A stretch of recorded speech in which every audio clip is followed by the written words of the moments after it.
syair tala'al badru alaina. Tala'al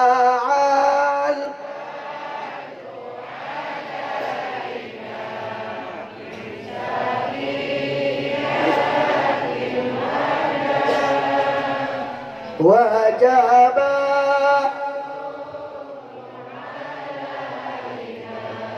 mada'alil. Semua lebih kompak. Tala'al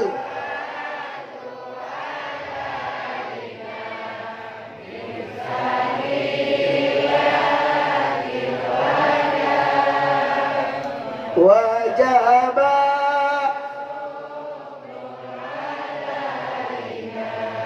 mada'an.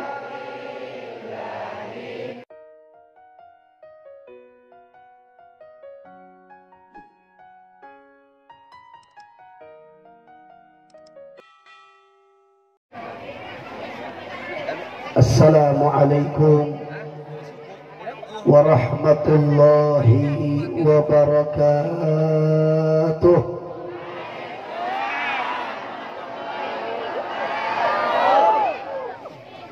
Alhamdulillah,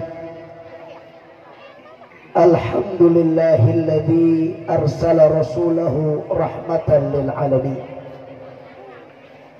Alhamdulillah, alhamdulillahilladzi ja'ala nabiyahu Muhammad sallallahu alaihi wasallam khataman nabiyyin. Alhamdulillah, alhamdulillahilladzi yaqulu bi haqqi sayyidil mursalin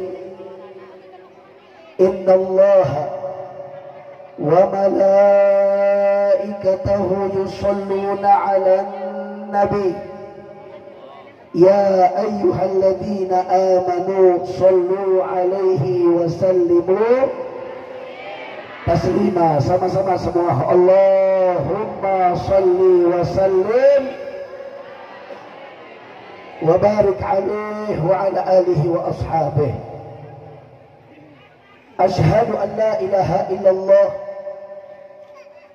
wahdahu la syarika lah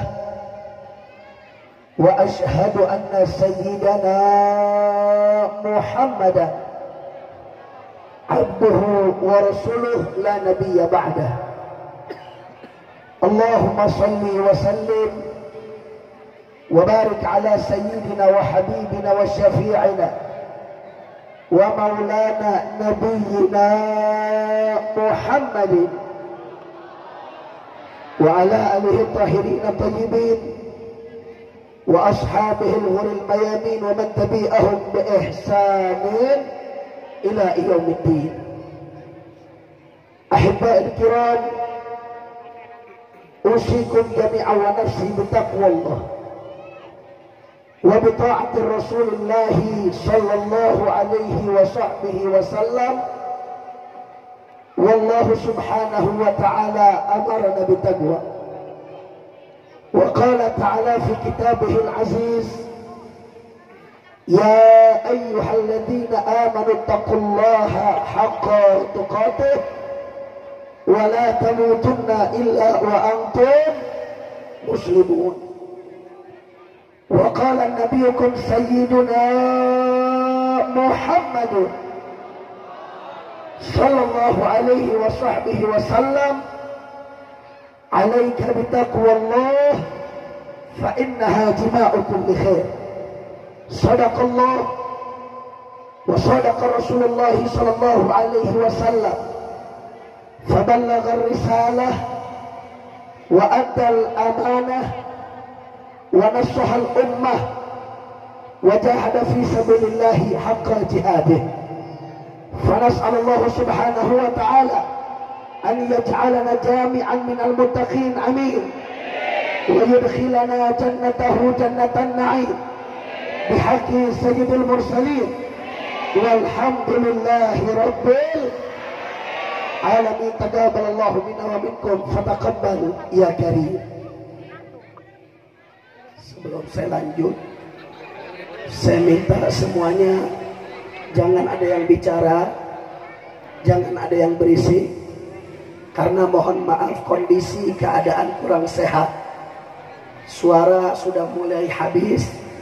Saya minta jangan ada yang rame, jangan ada yang ribut, semuanya tenang, kita khusyuk. Mudah-mudahan dapat barokah dari Allah Subhanahu wa taala.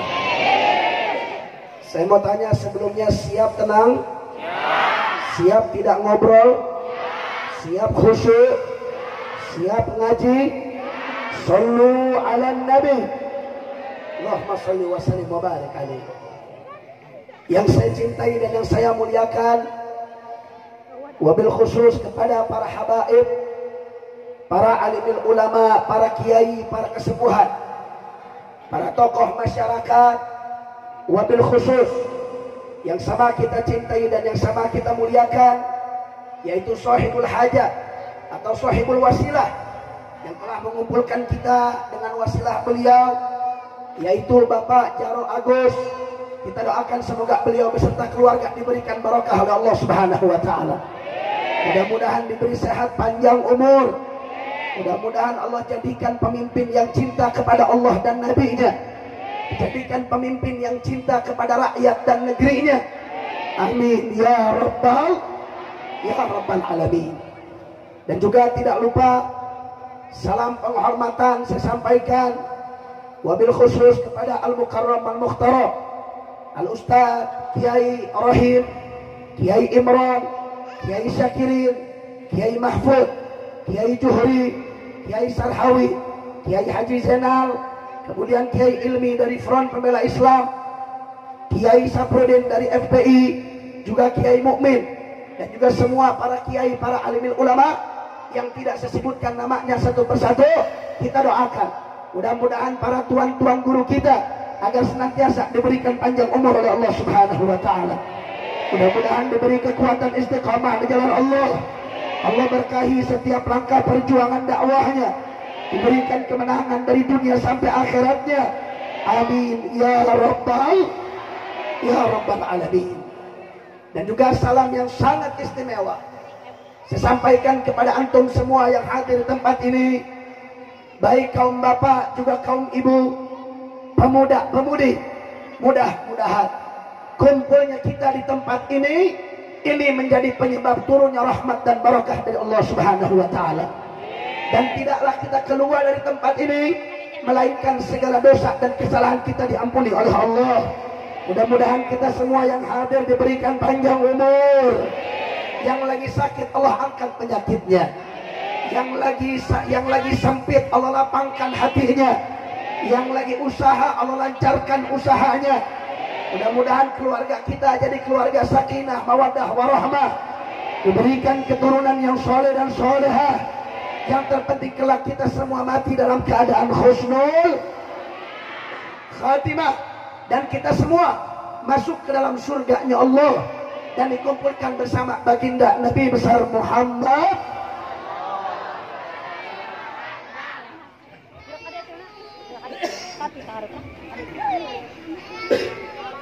Sama kita maklumi bahwasanya pada malam hari ini kita kumpul di tempat ini tidak lain dan tidak bukan. Yang pertama dan paling utama, kita semua berkumpul dalam rangka untuk mencari ridhonya Allah Subhanahu wa taala.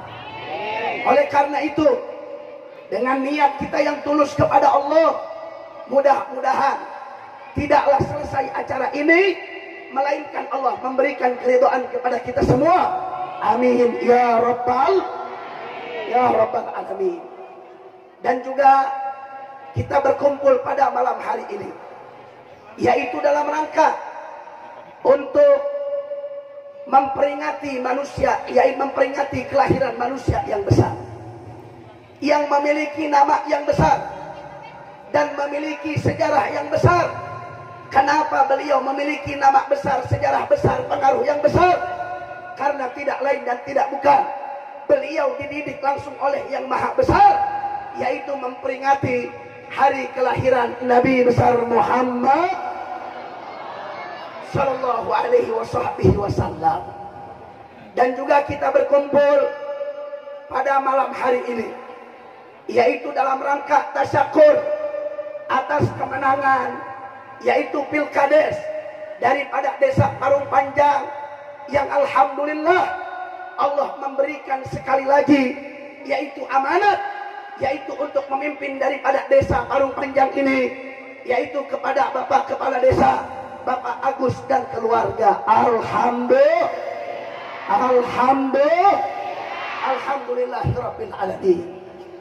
Yang ingin saya ingatkan Bapak Ibu, terkhusus kepada Bapak Jarot, bahwasanya kemenangan ini bukan yaitu sesuatu yang sangat-sangat berharga, bukan sesuatu yang memang harus dibanggakan, tidak, tetapi justru ini merupakan beban dari Allah Subhanahu wa Ta'ala. Ini merupakan amanat dari Allah, bahwasanya dijadikan seseorang menjadi pemimpin untuk memimpin daripada rakyat, maka itu tanggung jawab besar di sisi Allah Subhanahu wa Ta'ala.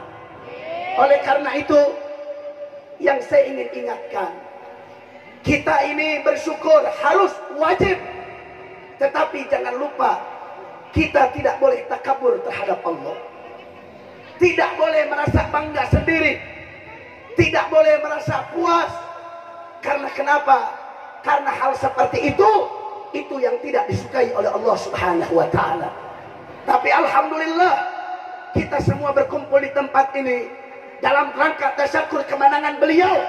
Alhamdulillah, diadakan peringatan Maulid Nabi, mengundang para ulama, mengundang para kiai. Insyaallah beliau Jarot kita itu ada niat yang tulus dalam hatinya untuk memajukan rakyat dan Desa Parung Panjang. Amin. Ya Rabbal, ya Rabbal, ya Rabbal alamin. Dan saudara, sehingga saya teringat bagaimana perjalanan Nabi Shallallahu Alaihi Wasallam tatkala beliau yaitu hijrah dari kota Mekah ke kota Madinah. Ketika Nabi sampai ke Madinah, disitulah Nabi Muhammad pertama kali beliau mendirikan negara Islam pertama di dunia, saudara.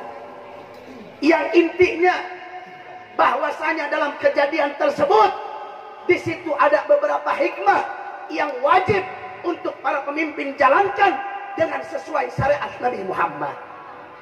Bagaimana saudara? Tatkala Nabi Shallallahu Alaihi Wasallam beliau berangkat dari Mekah ke Madinah, hijrah dari Mekah ke Madinah, beliau memimpin sebuah negara, saudara, memimpin sebuah daerah, memimpin sebuah wilayah yang mana Nabi Muhammad Shallallahu Alaihi Wasallam di dalam memajukan daerah tersebut, di dalam mendirikan wilayah tersebut, ada 3 perkara yang Nabi letakkan sebagai pondasi dasar, saudara. Nah, jadi Nabi hijrah bukan seperti yang kita tahu pada umum, bahwasanya Nabi hijrah itu makanya ada peringatan bulan Muharram. Muharram itu adalah pergantian tahun baru Islam, betul? Diambil daripada sejarah hijrah Nabi Muhammad. Tetapi yaitu sepakat semua para ulama bahwasanya kejadian hijrahnya Nabi dari Mekah ke Madinah itu bukan terjadi pada bulan Muharram, saudara. Tetapi hijrahnya beliau dari Mekah ke Madinah itu terjadi pada bulan Rabiul Awal, saudara. Yaitu hijrahnya Nabi terjadi pada bulan ini, saudara. Makanya alhamdulillah, ini saya rasa sangat cocok, sangat pas ketika hijrah Nabi dari Mekah ke Madinah, yaitu mendirikan negara Islam pertama di dunia. Kemudian pada malam hari ini tasyakur kemenangan daripada Bapak Jarot pada juga pada bulan Rabiul Awal. Alhamdulillah. Sehingga kita berharap mudah-mudahan dengan yaitu nikmat dari Allah ini, mudah-mudahan ini menjadi hijrah, yaitu dari kampung daripada Desa Parung Panjang berhijrah dari desa yang kurang makmur, insya Allah akan menjadi desa yang makmur lagi. Amin. Mudah-mudahan dari desa yang tidak mementingkan rakyat, mudah-mudahan menjadi yaitu kepala desa yang mementingkan daripada urusan rakyat. Amin. Ya Rabbal, ya Rabbal, ya Rabbal alamin. Nah baiklah saudara, kita lihat bagaimana sejarah Nabi Muhammad ketika beliau hijrah dari Mekah ke Madinah. Dijelaskan di dalam kitab Fiqhu Sirah An-Nabawiyah. Itu pengarang kitab namanya Syekh Muhammad Said Ramadan Al-Buti. Bahwasanya beliau menjelaskan di dalam kitab tersebut bagaimana sejarah Nabi yaitu hijrah ke Madinah.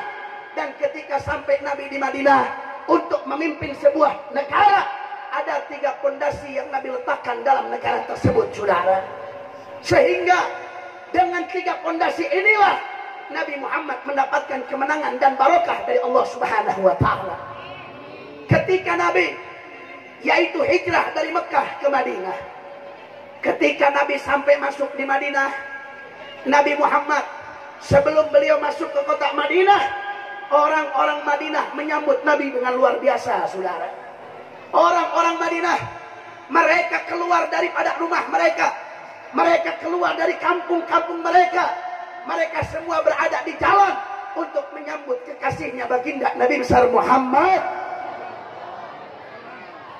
Sampai dijelaskan saudara, orang-orang Madinah saking senangnya Nabi ke Madinah, mereka ada yang naik ke tempat-tempat yang tinggi, mereka ada yang naik ke atas rumah, ada yang naik ke atas pohon korma. Tujuannya apa? Karena sudah tidak sabar ingin melihat Nabi sampai di kota Madinah. Alhamdulillah. Alhamdulillah. Ketika Nabi sampai masuk ke kota Madinah, orang-orang Madinah menyambut di pinggir jalan. Dengan apa? Dengan mereka menyampaikan syair, menyampaikan pujian terhadap Rasul. Dengan syair apa? Syair yang sering kita baca, yaitu syair Tala'al Badru Alaina. Tala'al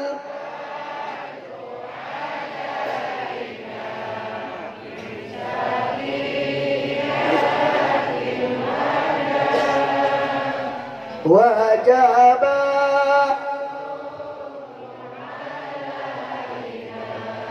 mada'alil. Semua lebih kompak. Tala'al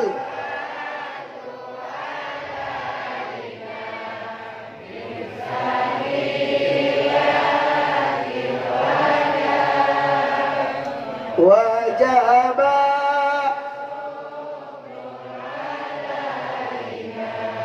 mada'an.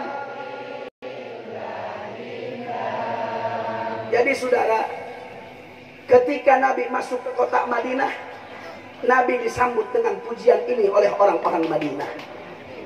Ketika Nabi sampai di Madinah, para sahabat Nabi mereka ribut. Ribut gara-gara apa? Gara-gara pengen rumah mereka dimampiri oleh Nabi Muhammad. Mereka bicara sama Rasul, ya Rasulullah, engkau tinggal saja di rumah kami. Sahabat yang lain, ya Rasulullah, jangan, di rumah kami saja. Sahabat lain bilang, di rumah kami saja. Sehingga banyak para sahabat yang pengen rumahnya menjadi tempat tinggal Nabi SAW. Singkat cerita, Nabi bilang, kata Nabi begini, di mana aku akan tinggal itu tergantung ontaku berhenti, kata Nabi Muhammad. Ini apa saudara? Ini merupakan akhlak Nabi Muhammad. Nabi nggak ingin kalau ada sahabatnya Nabi yang hatinya terluka, kalau Nabi mengiyahkan satu permintaan sahabat, maka akan banyak para sahabat yang hatinya terluka, saudara. Ini akhlak Rasulullah. Sehingga apa Nabi bilang, di mana aku akan tinggal, maka tergantung ontaku berhenti. Di situ ontak berhenti, di situ aku akan tinggal, kata Nabi. Akhirnya bagaimana saudara? Ontaknya Nabi biarkan jalan sendiri. Ketika ontak itu berjalan, enggak lama ontaknya diam, ontaknya duduk. Ketika ontak duduk, Nabi bilang, hahuna, kata Nabi, di situ aku akan tinggal, kata Rasulullah. Ternyata saudara, ini tanah tadi pemiliknya adalah anak yatim, al-ghulamin al-yatimin. Dua anak yatim yang dia punya harta warisan cuma satu, itu tanah saja, saudara. Nggak punya harta lagi, yatim, cuma punya tanah tersebut. Ketika anak yatim ini tahu kalau Nabi itu tanahnya akan menjadi tempat tinggal Rasul, apa dikatakan oleh ini anak yatim, saudara? Nah, anak yatim ini katakan, ya Rasulullah, ini tanahku ya Rasulullah. Ya Rasulullah, ini harta yang aku miliki satu-satunya. Ini harta warisan dari orang tuaku ya Rasulullah. Tetapi ya Rasulullah, demi Allah, kalau engkau ingin tinggal di tempat ini, saya ridho, saya ikhlas. Kalau tanah ini saya berikan untukmu ya Rasulullah. Lihat saudara, anak yatim, nggak punya orang tua, punya harta satu-satunya, dikasih sama Rasul. Karena apa? Karena anak yatim ini tahu hakikat dunia. Dunia itu tidak ada apa-apanya dibandingkan dengan senyuman baginda Nabi besar Muhammad. Akhirnya apa saudara? Anak yatim ini kasihkan itu tanah kepada Rasulullah. Tapi bagaimana akhlak Nabi? Apakah Nabi terima begitu saja itu tempat? Tidak. Nabi katakan, ya, aku akan tinggal di tempat ini setelah tanah ini aku bayar, kata Nabi Muhammad. Padahal sudah dikasih, padahal sudah ridho, tapi Nabi tahu kalau anak yatim ini butuh sama ini tempat, saudara. Makanya Nabi bilang, aku akan tinggal di tempat ini setelah aku bayar tanah ini. Singkat cerita, tanah tersebut dibayar oleh Nabi. Ketika tanah itu dibayar, mulailah Nabi Muhammad membangun masjid pertama di Madinah. Yaitu masjid apa? Masjid yang sampai sekarang itu yaitu terjaga sampai sekarang, yang di dalamnya ada makamnya Rasulullah, yaitu Masjid Nabawi, saudara. Jadi cerita Masjid Nabawi pertamanya seperti ini. Itu punya anak yatim, Nabi bayar, kemudian Nabi bangun itu masjid, saudara. Kemudian apa yang terjadi? Ketika tanah itu dibayar sama Nabi, Nabi Muhammad mengumpulkan batu sendiri, saudara. Membangun itu masjid sendiri.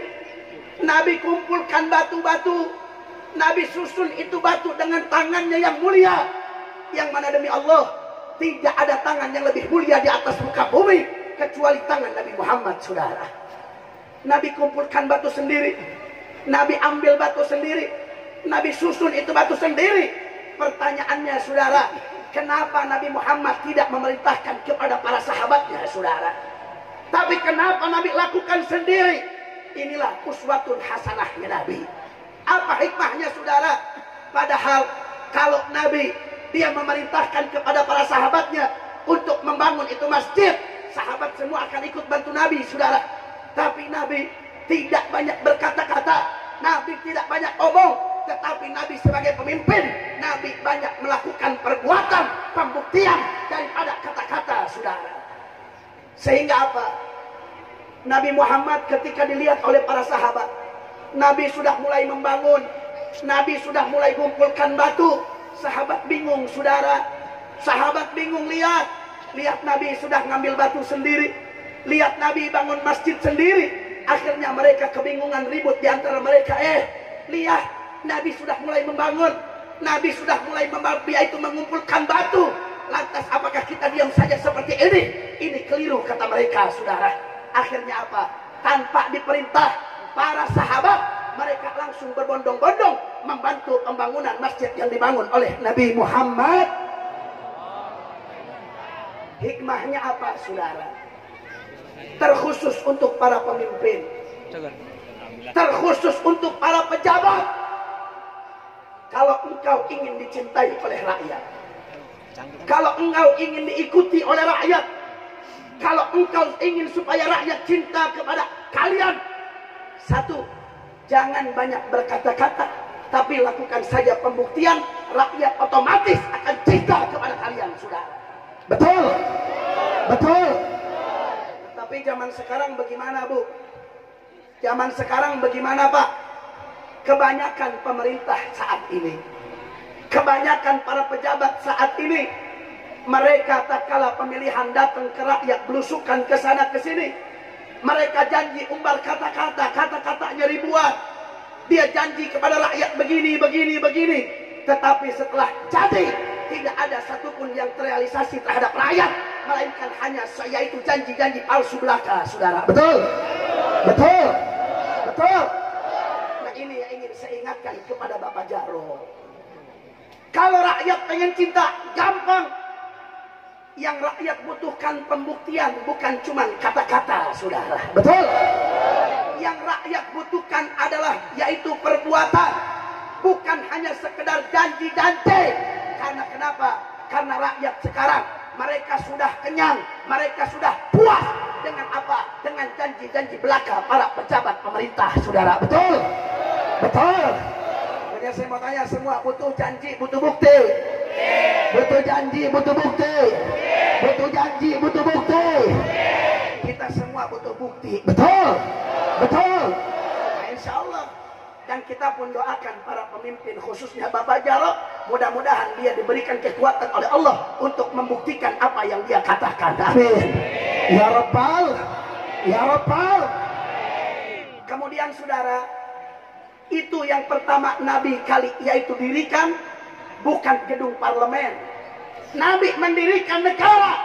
Yang pertama kali Nabi bangun bukan gedung pemerintahan, bukan gedung DPR, bukan gedung MPR, tetapi yang Nabi pertama bangun adalah masjid, saudara.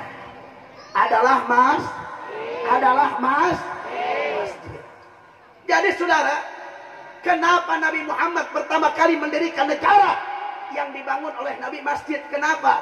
Karena saudara, di masjid itu hikmahnya luar biasa. Betul? Betul? Di masjid. Kenapa? Karena di masjid yaitu adanya sholat 5 waktu secara berjamaah, itu merupakan modal utama untuk kemajuan sebuah negara. Karena dalam masjid adanya persatuan di antara umat Islam, saudara. Betul? Betul? Jadi Nabi ini pintar. Nabi nggak gedung bangun duluan. Nabi nggak bangun gedung MPR, nggak bangun gedung DPR, nggak bangun kantor dulu, enggak.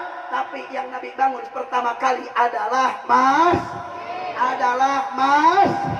masjid, saudara. Karena kenapa? Di masjid itu adalah tempat persatuan kita, saudara. Di masjid kita dituntut untuk sholat berjamaah karena kewajiban dari Allah. Sehingga apa? Itu menjadi tempat pusat persatuan utama bagi umat, bagi rakyat khususnya di kampung ini.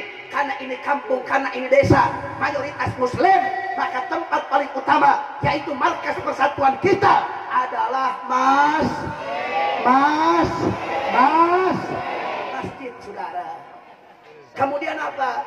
Di masjid tidak ada perbedaan status sosial, saudara. Mau rakyat, mau pejabat, mau ulama, mau santri, mereka kalau sholat satu jajar, soft, tidak dipisahkan, saudara. Betul? Betul?